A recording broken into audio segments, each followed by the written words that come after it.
Hi, I'm Dr. Brian Koffman, a retired family doctor and the co-founder, executive vice president, and chief medical officer of the nonprofit CLL Society. And I'm going to be presenting some of the important research that was done in 2023 for CLL patients. The paper I'm going to talk about now was presented at the International Congress on Malignant Lymphoma, ICML, in 2023, and it was on the usefulness of surrogate markers in clinical trials with chronic lymphocytic leukemia. The bottom line was that overall response rate, ORR, is a robust surrogate marker for progression-free survival, especially when chronic lymphocytic leukemia is treated with the BTK inhibitors, such as ibrutinib, acalabrutinib, or zanubrutinib.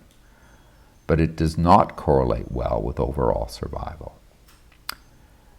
This research was led by Dr. Bahar of Beijing, who had presented the data at ICML, the International Conference on Malignant Lymphoma, at Lugano, Switzerland in June 2023.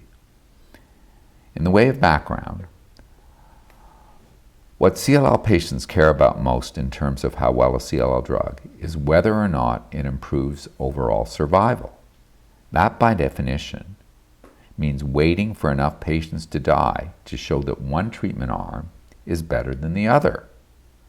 Not only are there obvious ethical concerns about letting patients die in a trial without the options of trying a different therapy to prove one arm is superior, but there also is the significant problem that CLL tends to be indolent or slow-moving, and there are many therapies that offer excellent long-term disease control while not curing the CLL, meaning that trials can take many years to produce meaningful results. Finding quicker, reliable surrogate markers would speed up trials, lower the cost of drug development, and could be a more ethical way to prove a drug's efficacy. So let's talk about the methods and participants.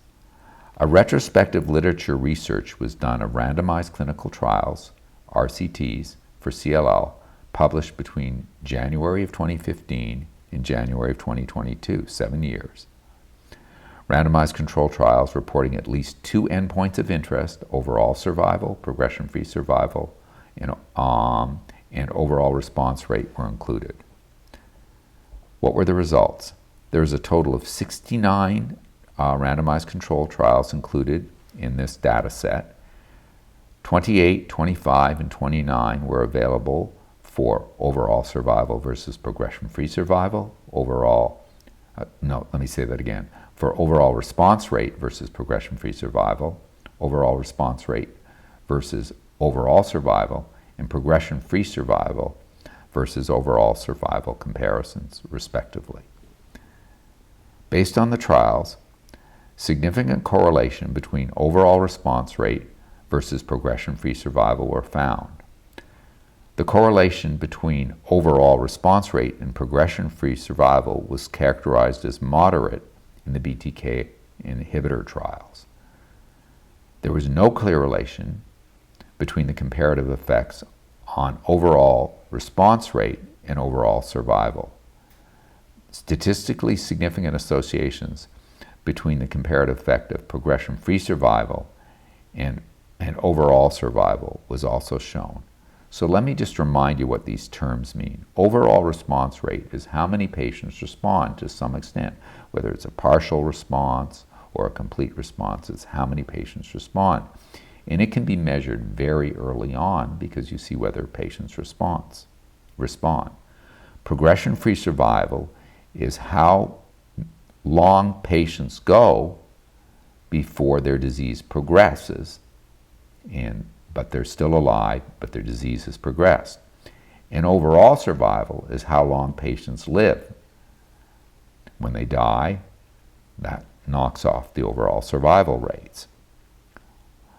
So the authors, in conclusion, found that overall response rate serves as an excellent marker for progression-free survival, especially evaluating treatments with BTK inhibitors such as ibrutinib, acalabrutinib, and zanubrutinib. They also found some evidence of an association between progression-free survival and overall survival, which is not surprising, but there was no clear evidence of overall response rate as a surrogate marker for overall survival.